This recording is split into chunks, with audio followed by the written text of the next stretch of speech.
Bismillahirrahmanirrahim. Fenomena ketika datangnya Idul Fitri, yaitu sebagian kaum muslimin, bahkan sekarang sebagian besar dari kaum muslimin menganggap seorang yang sukses dari perantauan adalah orang yang ketika pulang kampungnya, mudiknya, dia membawa kendaraan, harta yang banyak, oleh-oleh yang banyak. Apakah seperti itu? Bisa itu masuk kategori jika misal kaitan dengan mobil, ya, seorang itu apa? Memberikan kesempatan, memperdulikan, lebih peduli dengan kedua orang tuanya, terkhusus ibunya. Kita lihat secara langsung, ya, seorang anak pulang, khususnya ialah anak laki-laki, pulang bersama istri dan anak-anaknya. Sebelum menjelang hari raya Idul Fitri, dia tarawih mungkin, jalan-jalan, atau dia belanja kebutuhan, ya, menjelang Idul Fitri. Yang diajak siapa?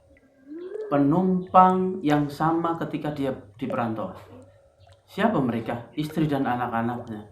Adapun orang tuanya hanya sekedar penonton. Apakah ini yang disebut orang yang sukses dalam merantau? Bukan. Ketika seorang itu sukses dalam perantauannya, datang, ya, membawa kendaraan, yang dia tuju adalah orang tuanya, penumpangnya diganti. Kalau tidak bisa diganti,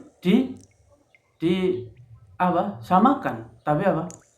Orang tuanya itu menjadi ratu, menjadi raja, ratu.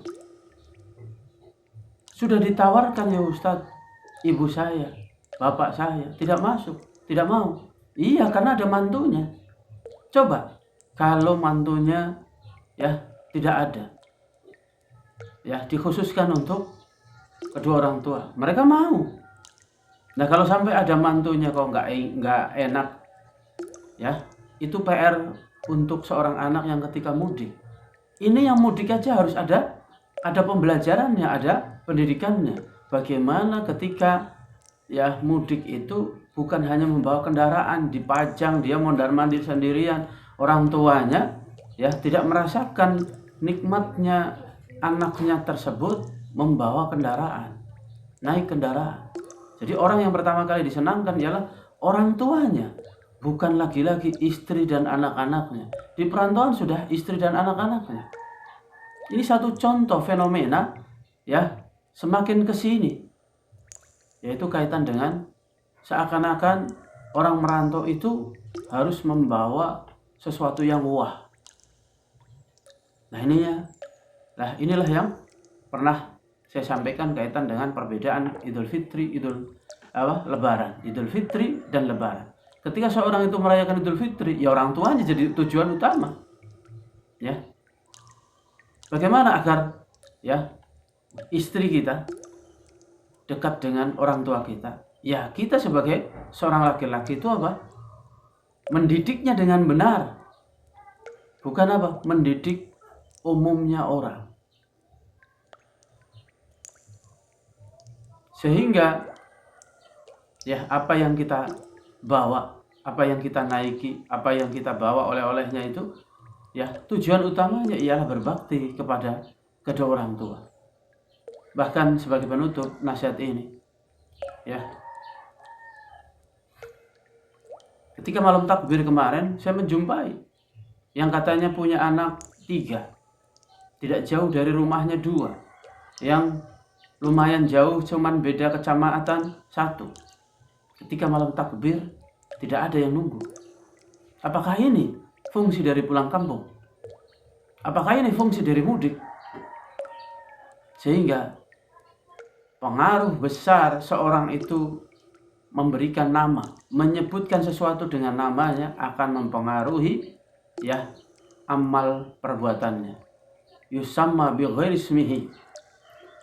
Ketika seorang sudah, ya, menamakan sesuatu yang bukan namanya, pasti akan berpaling dari yang sebenarnya. Jangan mau seorang itu apa? menyebutkan sesuatu yang bukan nama aslinya,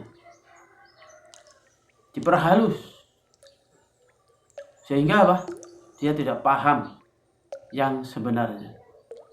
Semoga nasihat ini dan renungan ini menjadikan kaum muslimin dimanapun Anda sekalian berada, manakala Anda baru mendengar nasihat ini dan belum berangkat ke perantauan, minta maaflah. Ambil kesempatan, ajak jalan-jalan atau senangkan kedua orang tua. Penumpangnya, yaitu khusus orang tua, mereka akan senang. Kalau bisa digabungkan sama ya istri Anda. Kalau tidak, ya gimana caranya kendaraan yang dibawa itu, ya penumpang ketika mudik adalah di kampungnya itu adalah kedua orang tuanya. Barakallahu fiikum.